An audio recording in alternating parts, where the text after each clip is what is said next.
اللہ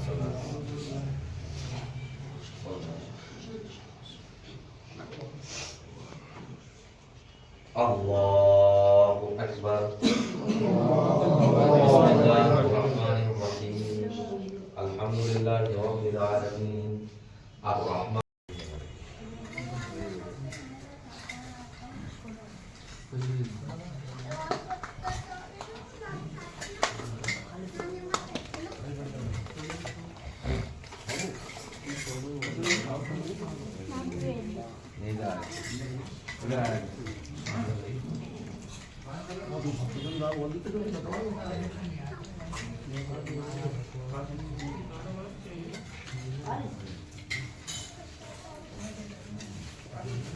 مدینہ.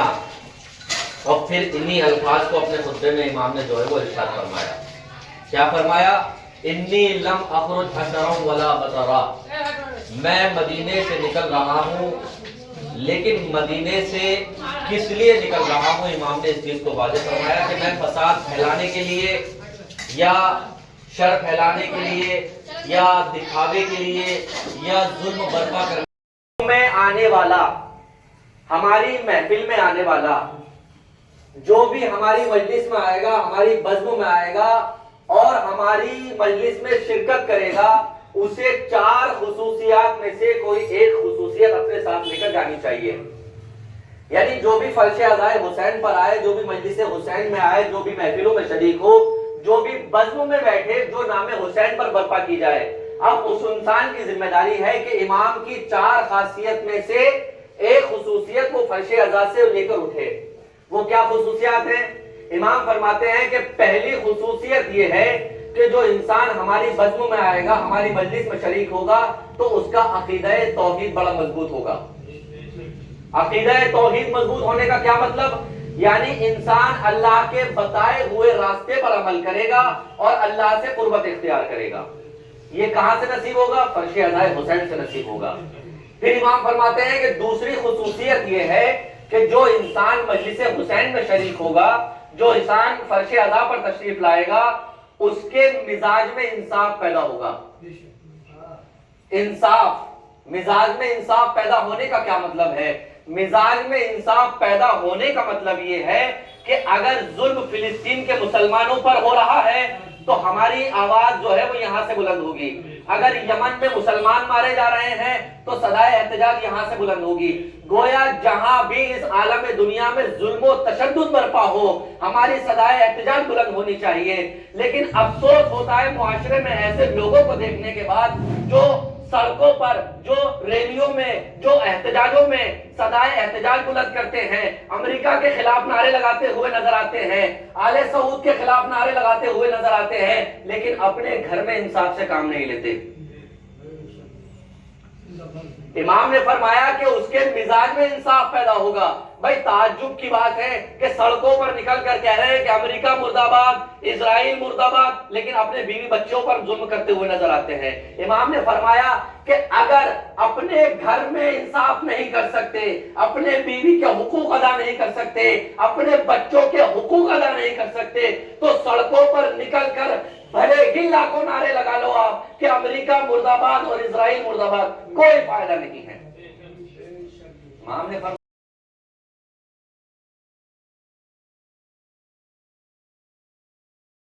نبی کی نیابت کرتے ہوئے دین کے، دنیا کے کاموں میں امت کی رہنمائی فرمائے.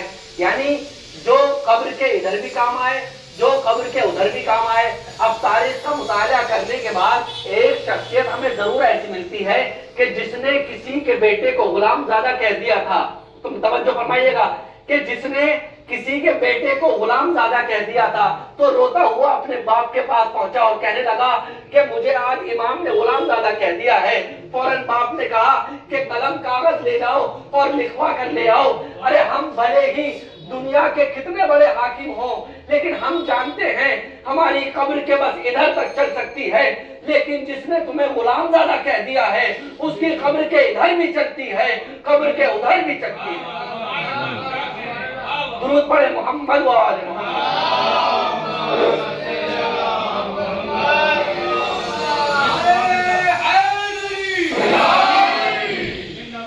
قبر کے ادھر بھی چلتی ہے اور قبر کے ادھر بھی چلتی ہے، تو امام کسی ایسے کو ماننا چاہیے کا معجزہ تھا۔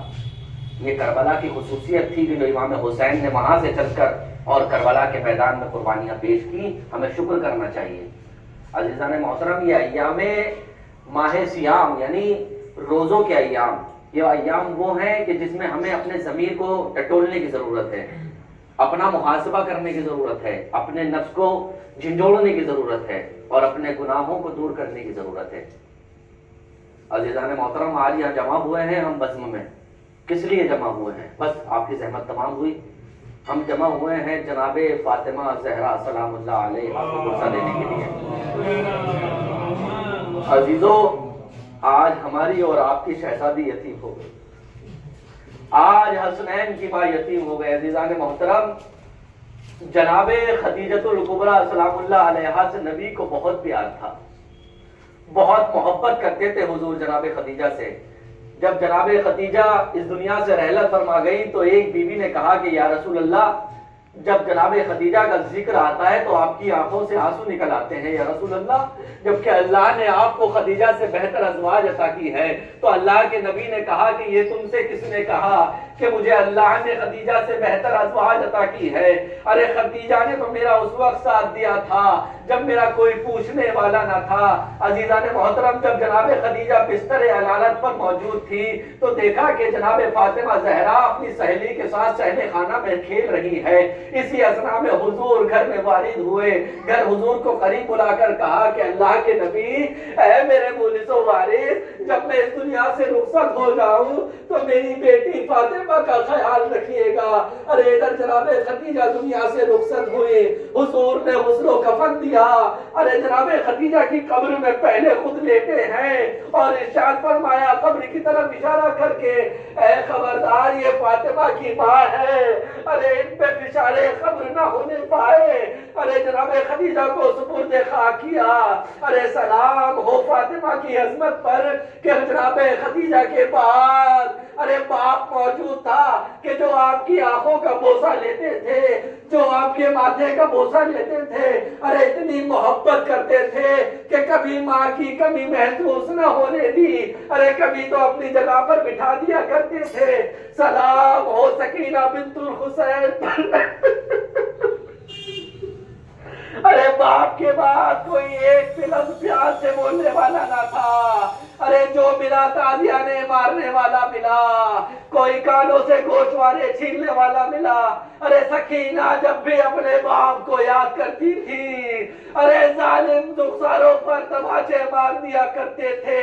ارے سکینہ شام سے کوفہ، کوفے سے سلطان کے دربار میں رخصت ہو گئی، کیا کہتی ہوئی کہ بابا مجھے اپنے پاس بلا لیجئے، جب بھی میں آپ کو یاد کرتی ہوں کوئی تازیانے مارتا ہے، کوئی تماچے مارتا ہے، کوئی مجھے رونے نہیں دیتا۔